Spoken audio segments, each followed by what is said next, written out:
Hi, everybody, and welcome to our Facebook Live. We are, I guess celebrating is kind of an odd word, but we are honoring, let's say, Fire Prevention Week all week long. My name's Nancy Byrne. I'm senior producer at KCLV, and I'm joined by Melanie Dennon, who is not only an information officer, but a fire inspector with Las Vegas Fire and Rescue. Thanks for being with us, Melanie. We really appreciate it.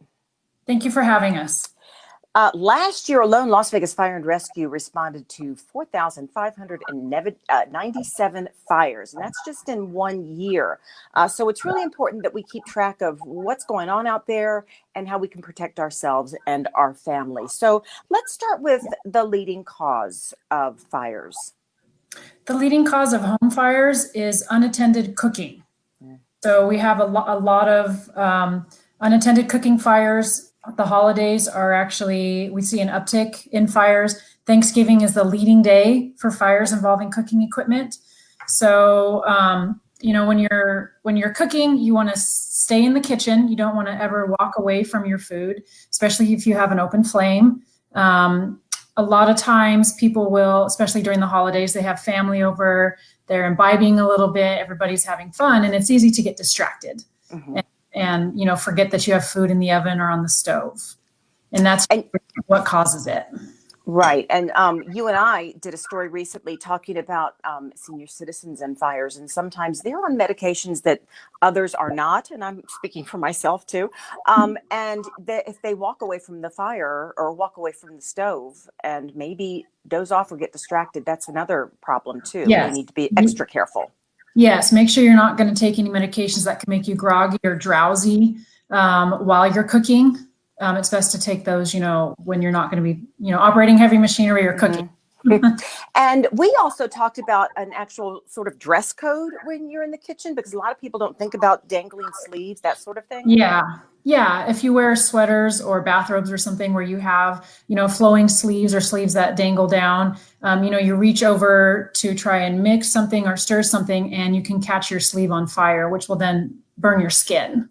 Right. So you want to make sure that you have tight fitting clothes or short sleeves that won't hang over the stove as you're cooking. Perfect. Now, there's a statistic that might be alarming to a lot of parents out there, and that is that 53% of cooking injuries were children 12 years or younger. How can we keep our kids safe? The safest thing to do is to have a 3-foot safety zone in front of your stove and your oven when you're cooking or baking.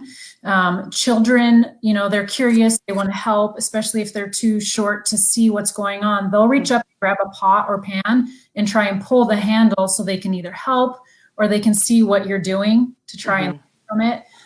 They can open the oven and lean on the door, not realizing how hot it is. Or when, they want to help you get something out, they'll reach into the oven, not realizing they need like hot pad holders and protect against heat.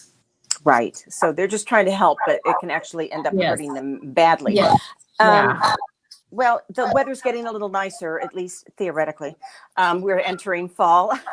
Actually, it is supposed to be getting cooler sooner. And that does mean that a lot of people will be spending more patio time, cookout time. Do you have any tips on that?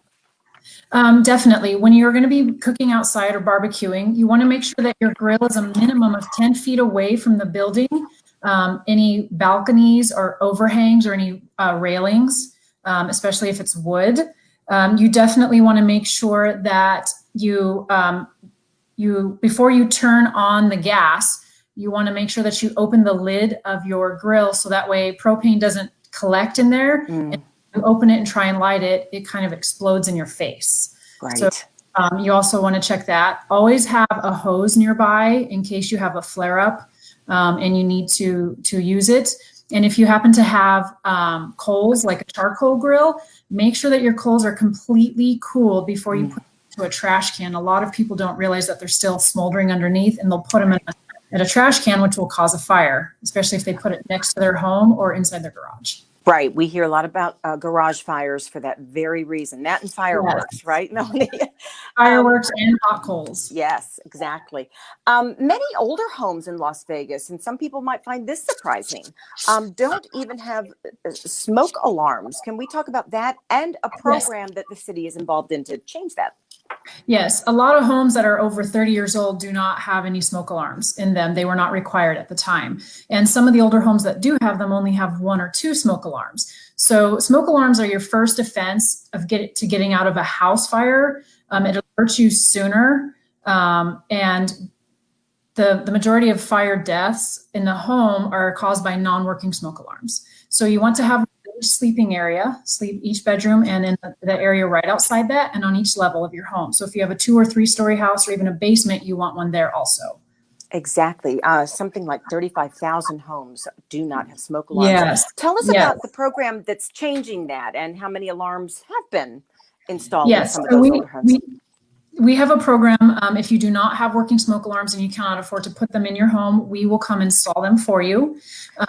We've actually installed almost 4,000 smoke alarms in the last couple of years in the Las Vegas Valley. So, you know, you can go on lasvegasfire.org and go to the fire prevention. And you can call and make an appointment. We'll come out to your home and we'll install any smoke alarms that are needed for you. Okay, we followed some of them around last year, and it's amazing the people that are missing these alarms. Sometimes they don't even realize how many they need or that they aren't even working. So it's really a great program. And there's that website for you right there on your screen. We talk a lot about alarms and cooking, that kind of thing, but also especially if you have a family or even if it's just you and your dogs, whomever, there needs to be a plan of escape from your house if in the event of a fire. Can you tell us how to do that? Absolutely. So, you know, kids practice fire drills in schools all the time. We have very few fires there.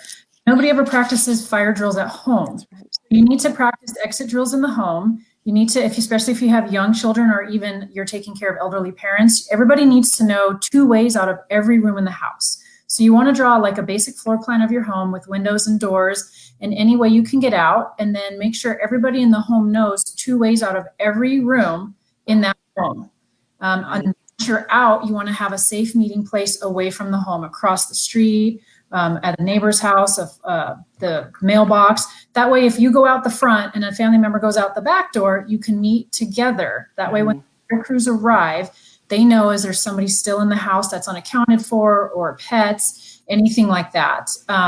One thing to remember, never go back into a building that is on fire ever. Once you're out, stay out. The fire crews have special equipment used for finding people and animals, and they have special equipment to rescue animals with oxygen and everything like that. So make sure you practice your exit drills, because in an emergency, you never act the way you think you will.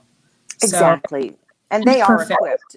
The firefighters are equipped to go back in there. You are not, as tempting as it may be. Absolutely. Going over this drill with children can be kind of scary. In fact, the topic of fire at all can be kind of scary. Do you have any tips for parents or aunts or grandparents on how to talk to their kids about fire safety without scaring them? Yeah, just explain to them, you know, when the smoke alarms go off, they will be very loud, you know, not to give them, even if they go off on accident, that's the best time to practice. Maybe show them videos of what firefighters look like with their full turnout gear, you know, their SCBAs cover their face. Kind of scary. And, you know, just exposing them to this stuff more often will make it less scary for children. Right. And there's a website that you recommend, right, that might help answer some of those questions? NFPA.org is a great website. It's got games and apps and all kinds of stuff that kids can do to learn about fire and life safety. And it makes it less scary for them. Yes, so, exactly. We'll put a cartoon character in there. It's also great because our firefighters, everything's a little weird right now with COVID, but our firefighters really do interact with the community a lot by having open houses at their fire stations. That's a really good thing to take your kids to, so they are not afraid of the big red fire engine and the fighters with their full garb on. So Las Vegas Fire and Rescue does a great job, and you as an information officer as well. So Melanie, is there anything you want to add before we say goodbye? Parents, just remind your children that when the smoke alarm goes off, never to hide, never crawl under a bed or in a closet, to always just get out, get low on your hands and knees and crawl under the smoke. So get low and go when that smoke alarm goes off. Perfect. And of course, you can always visit Las Vegas fire.org for more information. Again, Melanie Dennon, thank you so much for joining us. You've been just such a wealth of information. Las Vegas Fire and Rescue is always helpful, but especially during this National Fire Prevention Week, we really appreciate you. Thank you for having us. And thank all of you for joining us here on Facebook and I believe Twitter. Thanks.